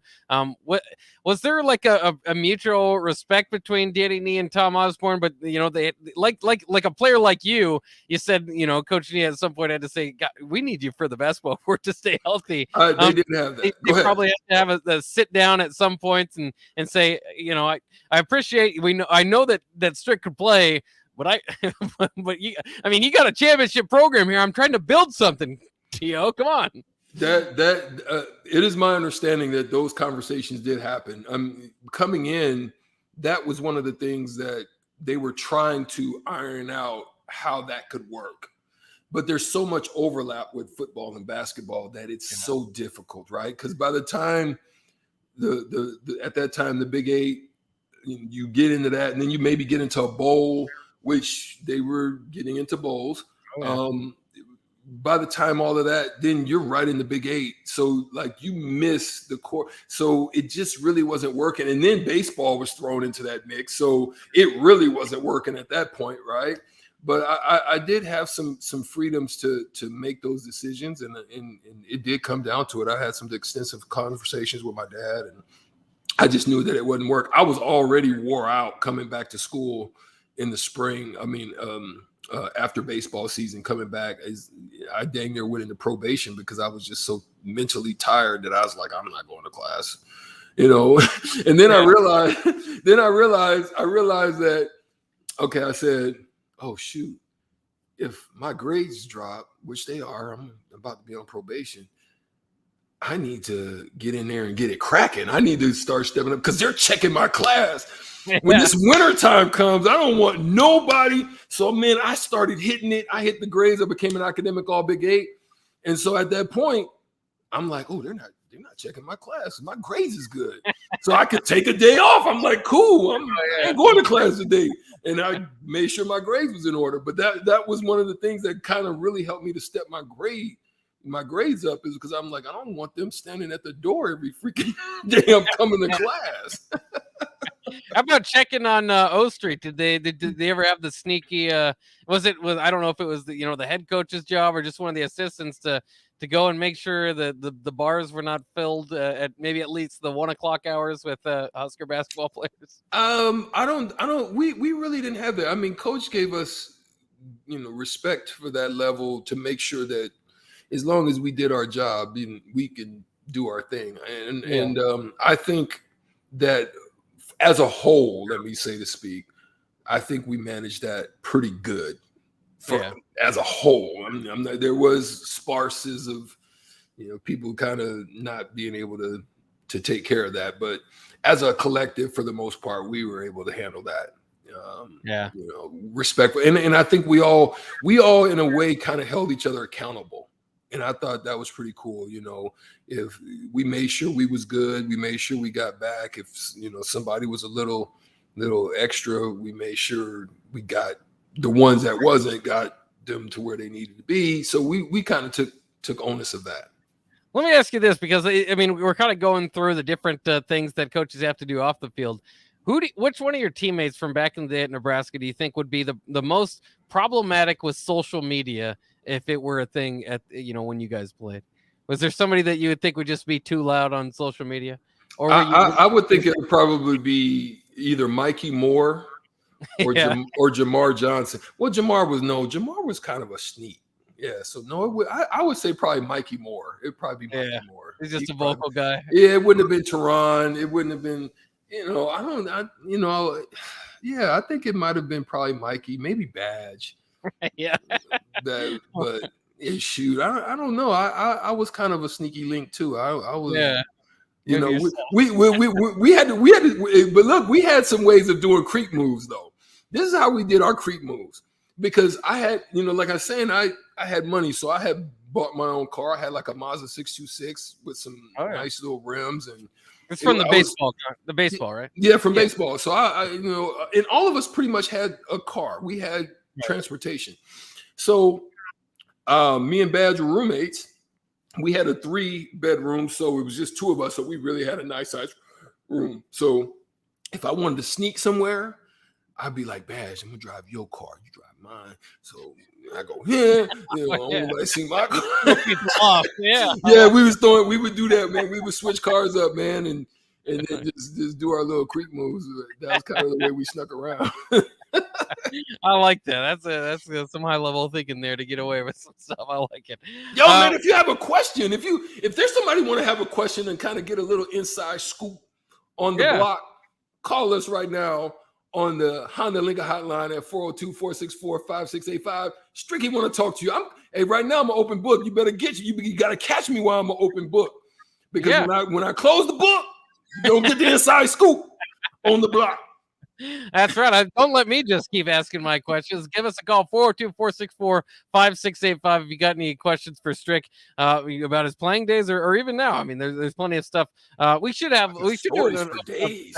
Yeah, there's some days we have this like question. That's a topic that we've had, or I should say a show segment we've had before here on the station. We should open that up to you one of these days, and we'll do it now. If you guys want to give us a call, 424-664-5685, or you can ask us on the text line, same number, 424-664-5685. If you got any questions for Strick, which I find it fascinating, just because you can go run through all those sports, right? Like you drafted in baseball. At least gave a little shot at football. If it would have worked out, you could have been a football player for Nebraska, and then obviously the success you've had in basketball and moving on to the next level. Listen, there's two. I'm gonna give somebody some little more inside scoop on the block. There was two things that is not regrettable, but regrettable, if that makes sense, right? Yeah. It's an oxymoron of regret. Okay. Okay. So I played with the Florida Marlins. Some of the guys I played with ended up going on to be on the big league team. There was progression for me to move up. There was no one there. It wasn't like, Big Papi, or it wasn't like David Justice, or it wasn't like somebody that was up at Gary Sheffield or something like that was waiting on me. It was pretty open because they had teams, but they weren't locked in. It was kind of like they had those expansion draft guys that kind of came through the program, right? So they were looking to move me up. Okay. So Edgar Renteria, who was a great shortstop for the Marlins, he ends up hitting the game winner to win the championship. He was on my team.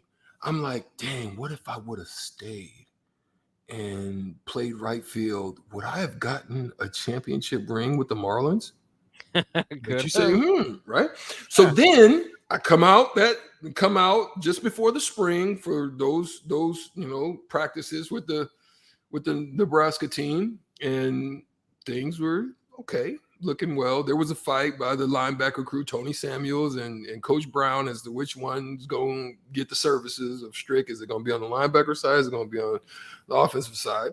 And so I'm running some stuff there, and they end up winning a national championship that freaking season. I'm like, what? I'm like, why shouldn't I should have just stayed? If I would have just stayed, I would have got one of them, man. But that's just a little inside scoop. That is interesting. Yeah. You had your opportunities. I've thought about asking you that too. You had such a great NBA career. I mean, you wouldn't think that you would look back, but the opportunity is there. I mean, you're for a lot of, it's hard for somebody who's not a high level athlete to imagine, thinking that you could be a pro athlete in more than one sports. But obviously that was on the a possibility for you. We got a few questions off the text line as you're opening up here. Feel free to deny some of these or shoot them down here. Brev asks, ever get in trouble on O Street? No, I was a model citizen on O Street. E. Stricky was one of the cleanest men to operate on O Street of all time. There you go. No trouble, just clean. How about Clatonia John says? Hey, my spot was Iguana, the Iguana, and the Brass Rail. That was two of my spots. Nice. That's where I spent my time. Yeah, it was still around. Clatonia John says, who was the worst locker room teammate that you've had? Any sport? Any sport? Yeah, I guess Dennis Rodman. Dennis Rodman. You said it before, yeah. He kind of blew up that team a little bit. Yeah, blew that team up. Yeah, but you said that was like a 20-day experiment. They kind of recognized it and got rid of him soon. Yeah. But it cost us a playoff because we missed the playoff, I think, by maybe 8 games, and we lost 10 with him. So we probably, we probably could have snuck it out at the end, but we ended up. But why did they have the play-in back in my day? Yeah, that'd have been nice.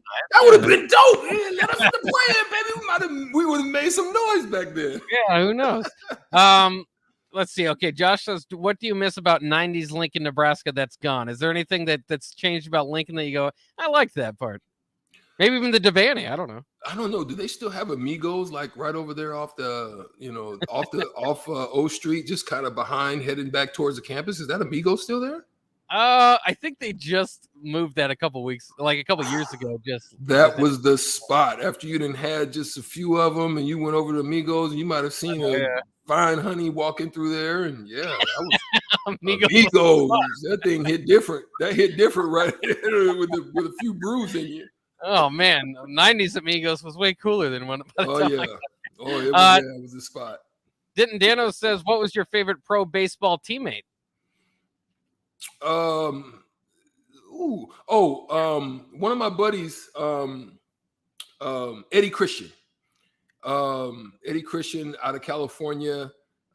He was my roommate. Him and Anthony Bonifazio, those two were really good friends of mine. Anthony, we still are in touch. Anthony's out in Las Vegas now, doing really well. We used to call him Rock. So if you imagine what The Rock looks like, he was like the epitome of The Rock. He was just real Rock Diesel, handsome dude, slick back hair.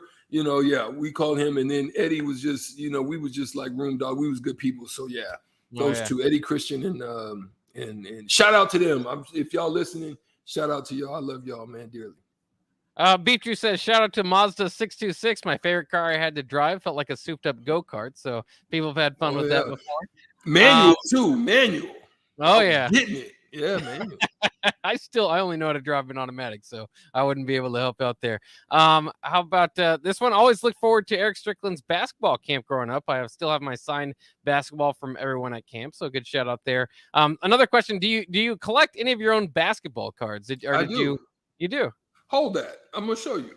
Yeah, he's gonna go grab. I know he's got some of his jerseys too, and we're getting some calls in here. So yeah, 402-464-5685. We've basically just opened up a Ask Strick type of segment here, as Strick is grabbing some of his basketball cards that he's collected from himself. I bet none of them are in the Vancouver Grizzlies. That's what I've learned so far. Oh yeah, he's got them all right there. It looks nice. You can see it on the Starter Heyman video stream if you've got it. He's got 9 of them framed up right there. And there's the Grizzlies at the bottom. Oh, there is one. I guess wrong. Yeah, I do see it. That looks nice. That jersey's sick. We got probably the only thing Grizzlies I got, bro. No, I still think you should have kept that jersey. Hey, my boy might have it. I might get that back and sell that thing. Yeah, I'm gonna check with him and see if he still got it.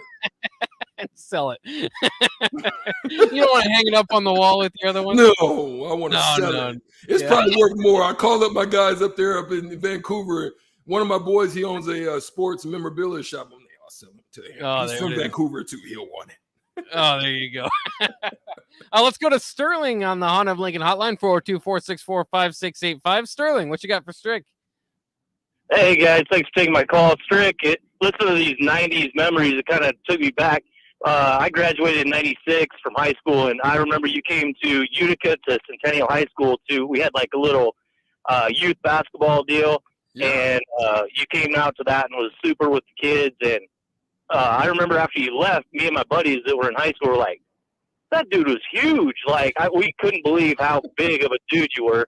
And then, hey, speaking of that, Amigos on just off O Street, if you remember, there was always an officer in there, always the same one. Yes. And you're always kind of like freaking out at first, and you're like, oh, yeah, he's always there. He's cool. Yeah, he was always there. Yeah, that same guy. He just was always there. He didn't bother nobody. And then what went crazy is they started charging at one point. It's like, it was such the spot that they say, we're going to make this little $5, this little extra money. Cover charge to get into Yes, you had to pay a cover charge to get into the Amigos, bro. It was crazy. A police officer and a cover charge? Was there like a dance floor? It was there just, alcohol there? What's a going spot, on? Man, it was just a spot to me. You might see something walk through that Amigos that late. And Honey's there. You said Honey's what's going on? Oh, Yes, man, I had no clue Amigos was that cool back in the day. Unfortunately, we got to take a quick break. We might continue this Ask Strick type of segment as well. If you want to keep the book open, it's up to Strick, really. But we will we'll take a quick break. We'll hit on more of that and some NBA trades on the other side of this break on the block.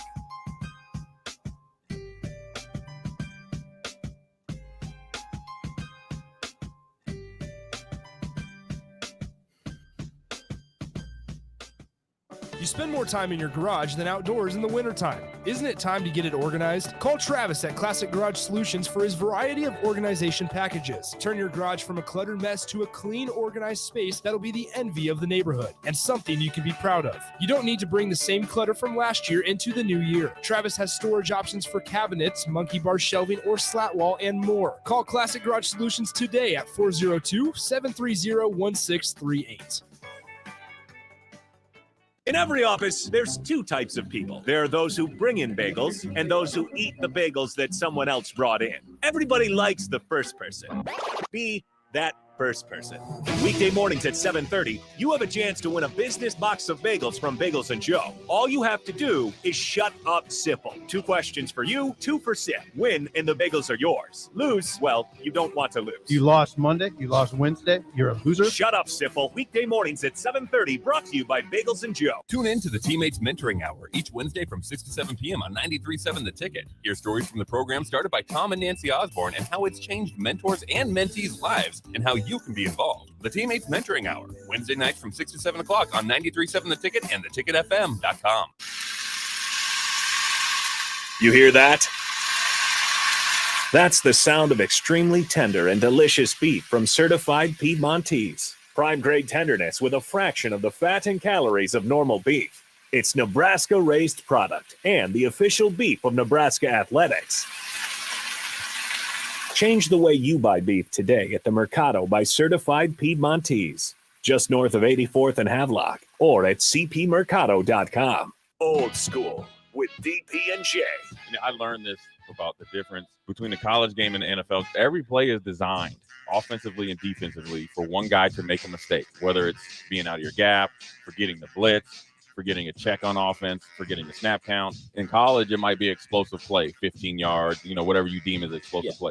The pros, all of them are house. All of them are. The guy will hit his head on the goalpost. On 93.7 The Ticket and theticketfm.com. Casey's General Store is giving you the chance at winning 2 free tickets to a Nebraska home basketball game this season. Stop by any Casey's location in Lincoln throughout basketball season. Enter your name into the registration box, and you'll have a chance to win 2 tickets to an upcoming Nebraska basketball game. Every drawing will occur at least 24 hours before the game that has its selected winner. So make sure to get to any Casey's in Lincoln today for your chance at 2 free tickets for Nebraska men's basketball games. Here's to days spent roaming, and to sleeping beneath the stars, to casting another line and letting time float by. From Chadron State Park to Indian Cave State Park and every recreation area, historical, and state park in between. Here's to your adventures, your memories. Here's to 100 years of your Nebraska State Parks. Plan your next trip today at nebraskaparks100.org. Sponsored by Nebraska Game and Parks. Aired with the Nebraska Broadcasters Association and this station. Hi, Sean Callahan here of HuskerOnline.com, inviting you to join us here on 93.7 The Ticket every Saturday morning now. In our new time, we're on from 8 to 9 with the weekly Husker Online radio show. We'll give you the latest in recruiting. We'll talk about what's going on with both football, basketball, and we'll probably share a few stories from the inside. It's every Saturday morning right here on 93.7 The Ticket. It's the Husker Online radio show from 8 to 9 a.m. Now what do we do? Football is over. The weather's crappy. Man, I tell you what, it's a perfect time to go car shopping. This is Carl from Price Right Auto. Come out to Price Right in Westell and you'll find over 100 great vehicles at some great prices. With our non-commissioned sales process, we let you control the sale. We won't let you get a lemon since we back every one of our vehicles with our Peace of Mind 3-month warranty. If you want a hassle-free car buying experience, check out our website, PriceRightAuto.com. Come see a great selection of affordable used cars on West O Street at Price Right Auto. Back to On the Block with Strick and Bach on 93.7 The Ticket and theticketfm.com.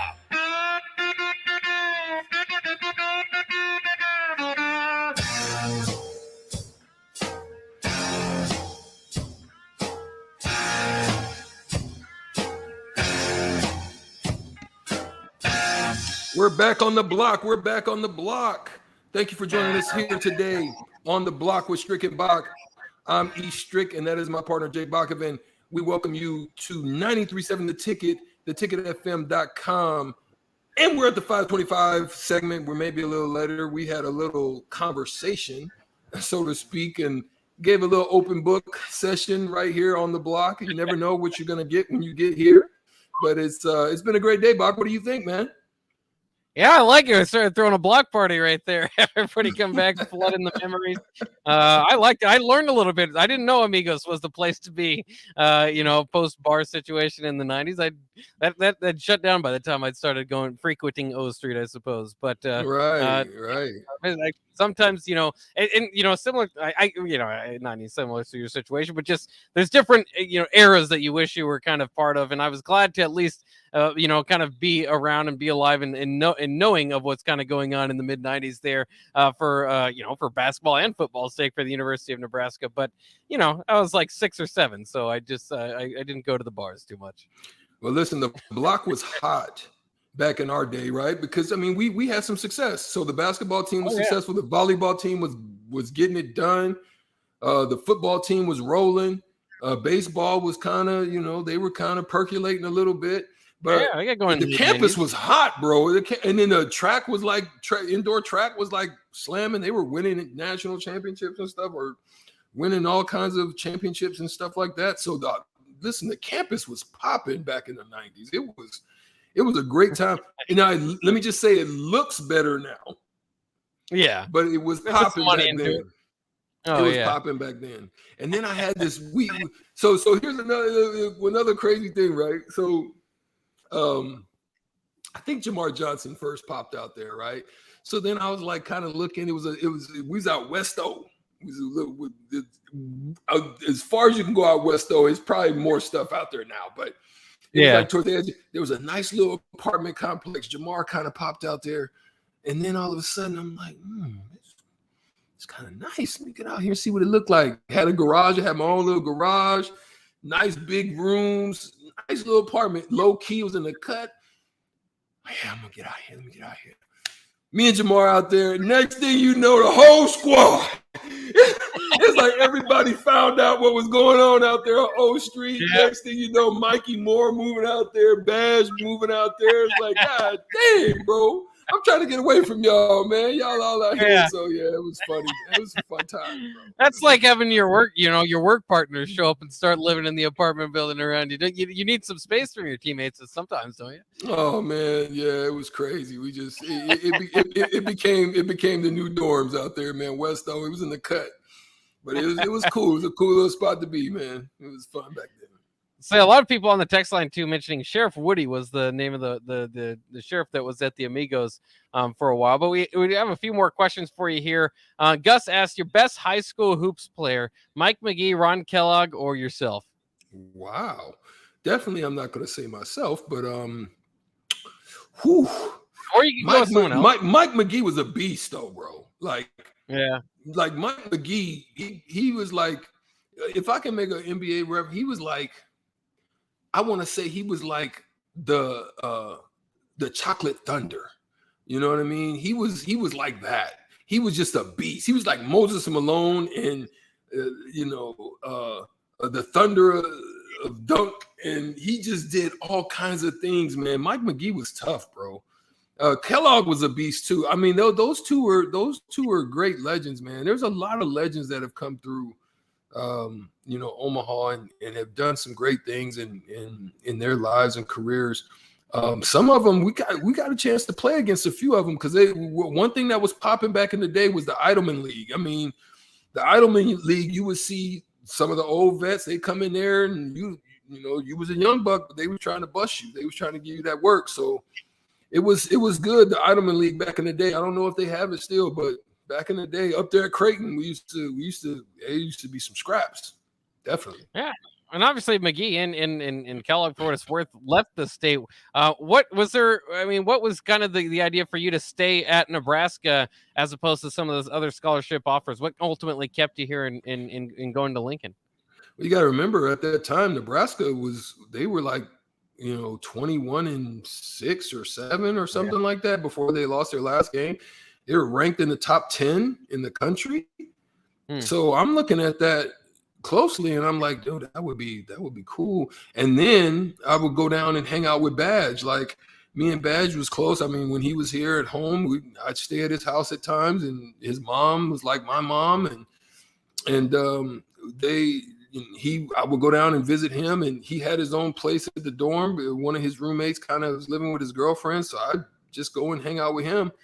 And so I kind of got familiar with the campus and the atmosphere, and I just took a liking to it. And I liked what they were doing down there, and it looked like it had some upswing for me. So I said, and then we got together and had some conversations, me, Badge, and kind of got in there with Andy and Jerron, and we was like, yo, man, let's come down here and make our own little Fab Five, and that's why we came on. Kind of a weird question for Ham and Beans. How good was Jason Glock? Do you remember playing with him? Yeah, Jason was a knockdown shooter. Wasn't the most athletic guy. He could play. I mean, he was crafty. He didn't have much speed, but he could knock it down. So, example, whenever we went out to like play in like the AAU of our day, which was the Valentinos, Nebraska team, the all-state team where we would all get together. So we always had a group of guys that could stroke it. And so there would be me, Andy, Curtis Marshall, Badge, so us athletic guys, we knew that if we got to the paint, we could find those guys and it was good. And that's why we were able to compete, and we were able to, make noise out there because we had a system. We knew we had knockdown shooters, and people would be looking at, this is who, and we would be busting their tail. We would be giving them that work and fighting. Yeah. Yeah, I think we found our new segment, Ask Strick. I think we'll bring this back. Just a few more questions before we round out this segment here. Someone wants to know what your favorite dunk as a Husker was. Brian wants to know that. Oh, wow, Brian, thanks for that question. So you got to remember Oklahoma State was really good. Oklahoma State in the Gallagher Arena down there was really tight. It was very, very reminiscent of like Duke, Cameron Indoor Stadium. I mean, they would be on you. It wasn't like you had space. They were on you. And there was a player by the name of Brooks Thompson that everybody was talking about. Everybody was hyping up. Oh, he going to the league and this and that. And he did. He played in the NBA for a short time, but he did get there. I think he got drafted. So my assignment was him, and I was hawking him. And for two times down, I ripped him, like right open court, clean rip. One time I went down and banged with two, and then the best one was I ripped him again, and I went down and did like a reverse, like I put it like of between my and reversed it and shut the crowd. The crowd was like, shh. They were just silent. That was one of the best ones. I would have. Is it better to get those huge dunks and have the whole, at home and have the whole crowd roar? Is it better to shut everybody up on the road and just, throw one down and let them know it's over? I actually like banging on the road. You like the road? Silence the crowd. Oh yeah. Oh yeah. I love banging. I was one of those guys in college. Bach, that if I got to the paint, I was trying to put somebody in the rim. That was how it was. Now, transition to the NBA. Got into the NBA, and I was like, I got to chase John Stockton today. Okay, tomorrow's Nick Van Exel. Okay, then tomorrow's Chris Jackson, a.k.a. Mahmoud Abdul-Rauf. Okay, then, oh, shoot, now I got Gary Payton's going to be posting me up all day. Okay, then Mark Jackson. Okay, then I got to chase Reggie Miller. Okay, the next game, and then Michael Jordan. Okay, so I'm like, this is how my days were, right? Yeah. So I when I used to get open courts in the NBA, I realized that they were just 2 points, just like the dunk, and there was a lot more expended energy that I would have to expend to jump up there to dunk the ball. So I would always just go and lay that thing up and run down and get ready to chase them again. I stopped dunking in the NBA. Now, there was one time where it was an exhibition game. I got really mad because Ray Allen tried to set me up. So I got a steal, and I'm on the wing on the left side of the court, dribbling to go and finish the layup. And I saw Ray Allen coming. It was an exhibition game up in Wisconsin. Actually, I was at the University of Wisconsin. We were playing Milwaukee. He's slowing down, trying to time me. I said, well, what? And so I said, okay. So I go up with a lean in like this, body to body. And I said, boom, real hard. And Mike Finley and all of them came up. They pushed me almost down on the court. That was probably one of the ones that, I won't remember. I would actually wish I could find that tape. I wish I could, because I might, if I see Ray on the golf course or something, I'd say, hey, I got a tape for you, Ray. You remember this one? Yeah, for those younger fans, you remember Ray Allen, the three-point shooter. Young Ray Allen could jump. Young Ray Allen, Jesus Shuttlesworth Ray Allen was quite the athlete. So unfortunately, we're right up against it, so we got to take another break, but we will finish things out with our daily edition of Hitting the Hardwood. And today, plenty to talk about. Two big trades, including CJ McCollum, Domantas Sabonis, all-stars heading to different destinations. We'll talk about that next here on The Block on 93.7 The Ticket.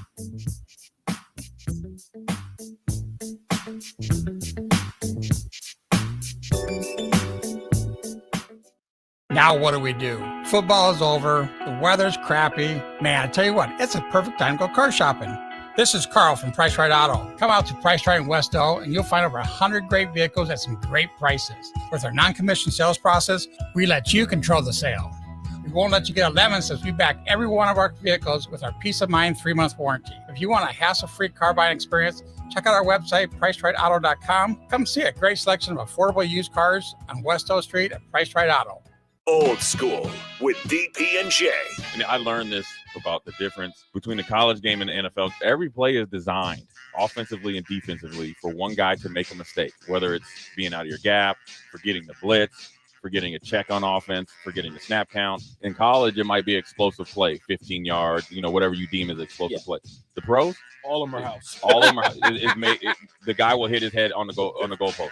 On 93.7 The Ticket and theticketfm.com. 93.7 The Ticket. Fox KFXL weather. Sponsored by John Henry's Plumbing, Heating, and Air Conditioning. Your NTV First Alert weather forecast tonight, partly cloudy and mild. Overnight lows 32. Mostly sunny, a little cooler on Wednesday. Highs around 54.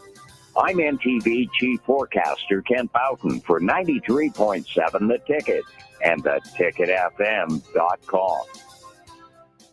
You spend more time in your garage than outdoors in the wintertime. Isn't it time to get it organized? Call Travis at Classic Garage Solutions for his variety of organization packages. Turn your garage from a cluttered mess to a clean, organized space that'll be the envy of the neighborhood and something you can be proud of. You don't need to bring the same clutter from last year into the new year. Travis has storage options for cabinets, monkey bar shelving, or slat wall, and more. Call Classic Garage Solutions today at 402-730-1638.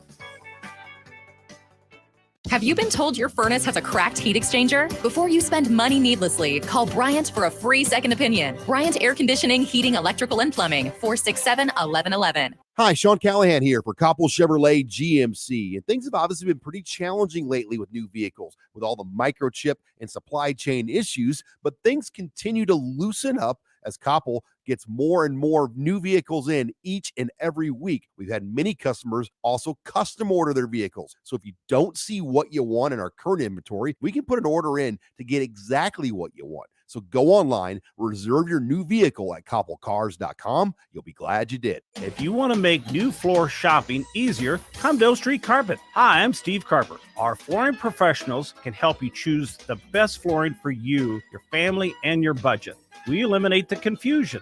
Even better, you'll be enjoying your new flooring much sooner. No 6 or 8 week waits. We'll install right away and save you money on installation. Floor shopping made easy every day at Oak Street Carpet. Oak Street Carpet. 1732 Oak Street. Family owned and operated. Always the best value.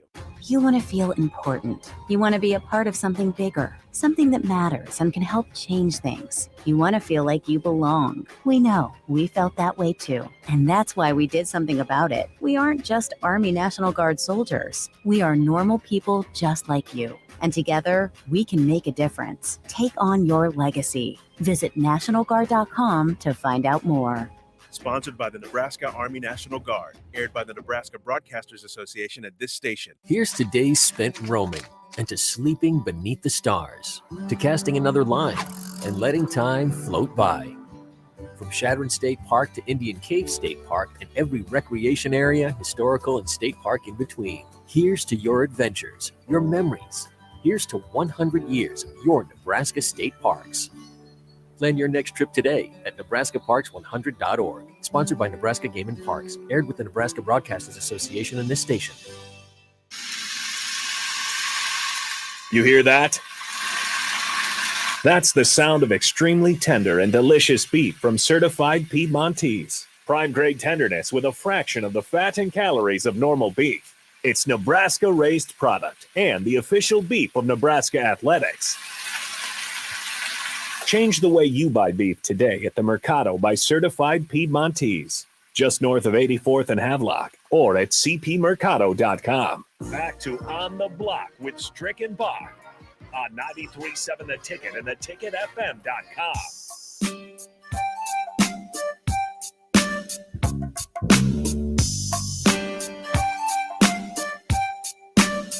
Running up things here on the block with our daily NBA segment, Hitting the Hardwood. And boy, do we got some stuff to talk about today in the association as the trade deadline is impending and teams are starting to make their moves. You kind of wonder who the buyers and sellers of the NBA trade deadline will be. Well, we got some of our answers today, so we'll run through a few of these trades and kind of go through the thought process of them with Strick. Strick, the first trade I wanted to ask you about, the Pacers have traded two-time All-Star center Domantas Sabonis to the Sacramento Kings for a package deal that includes Tyrese Halliburton and Buddy Hield. So, I mean, just all sorts of thoughts that you can run through there. For what it's worth, the Pacers at 19 and 36 look like maybe they're kind of blowing up their nucleus there. The Kings at 20 and 35, not blowing up their nucleus, similar record. But certainly Tyrese Halliburton, that was kind of surprising to see him be traded. I thought the expectation was a little bit more. They kind of had a logjam there with De'Aaron Fox, but it looks like they're moving forward with Fox, pairing him with Sabonis. But all that time, you thought that Buddy Hield would stay in Sacramento. So very, very kind of a one to kind of sort through there. Well, I knew there was a lot of people courting Buddy Hield, to include the Lakers. I mean, they missed out on that option when they ended up taking the Westbrook route. Buddy Hield would have been a better look for them had they went that route, because just his ability to stroke the ball would have just been phenomenal. Monk, but better what he's doing there. No question. So Buddy Hield's contract and for what he does, I figured that a team that really wanted to get better in the perimeter aspect of their game, with more consistent shooting, somebody would be looking for him. Obviously, Sacramento wasn't going anywhere with him, so they needed to improve.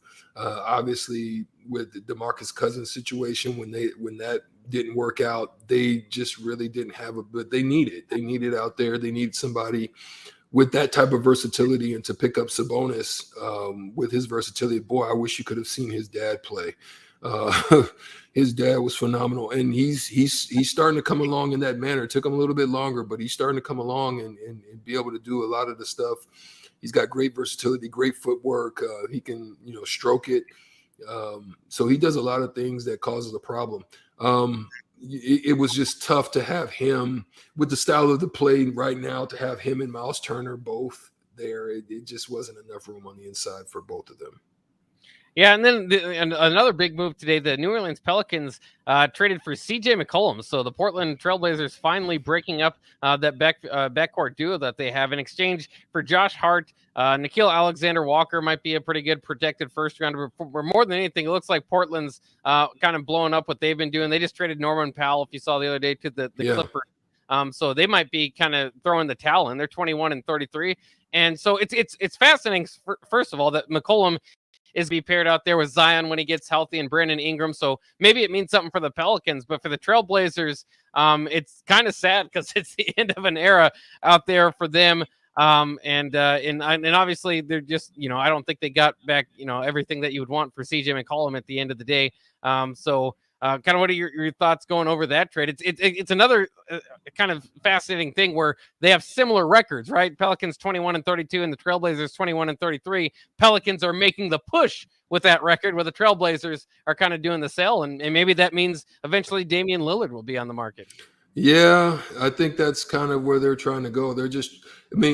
Portland is not a destination city. It's not a place where everybody is looking to get to. So at this point, they're driving for assets. They're driving for ways to get younger, and they're driving for ways to change the dynamic because they've seen their time pass, and they know they're not going to be able to do it. I don't even think they have a good G League situation to where their G League is a good draw for them to bring people in and move them out. I think the ones that have taken the best advantage of that has been Toronto by far. Toronto has been the ones that have been able to find, acquire, and take what those that have been overlooked or under-scouted or whatever, and they're finding gems that's keeping them relevant. Because that's not a place that most people want to go either, because of the tax implications that are you're getting double taxed, and it's quite expensive to be honest when you play in Canada. Then you have there's a lot of things that go against you for being up there, but they're getting it done, and they're finding a way to do it, and they're keeping what they need to keep, and they're scouting what they need to scout, and they're making it hold on. What's going to be interesting is to see what Houston does. If Houston's going to try to make a play with the wall and the wall and the Westbrook situation, it looks like Westbrook is broken. It looks like he's in a depression basketball wise that is going to be hard, and it's even worse because he's at home. That's home for him, right? Yeah, and maybe that's why some of the added pressure. Yeah, man. Yeah, and I think that broken. I think it really broke him when you're at a 3-point line and they're saying no. Staples Center, no, and he shot it. That's anyway. The worst. I mean, they're basically saying no, don't shoot. And then you shoot it and you brick it, and it's like, oh, that's the worst. I mean, it's tough to come back from. Yeah, that's a situation I think that a lot of people suspected might not work out, but we'll see if they can work it out in the trade deadline in the coming days. Lakers need to do. We something. told you on the block that it wasn't going to work. Yeah. If you listen on the block, you might get some inside scoop. That's right. You might know a little bit about the future. Hopefully, we'll get a little bit more. Also, before we got 20 seconds, but Bradley Beal done for the season, so that's also noteworthy in the NBA. But that will wrap it up for On the Block tonight. Coming up next, I think we have Talking Tens for Ticket Weeknights, so don't go anywhere. Ticket Weeknights on Fuente, as usual. We'll see ya. 93.7 The Ticket, Fox,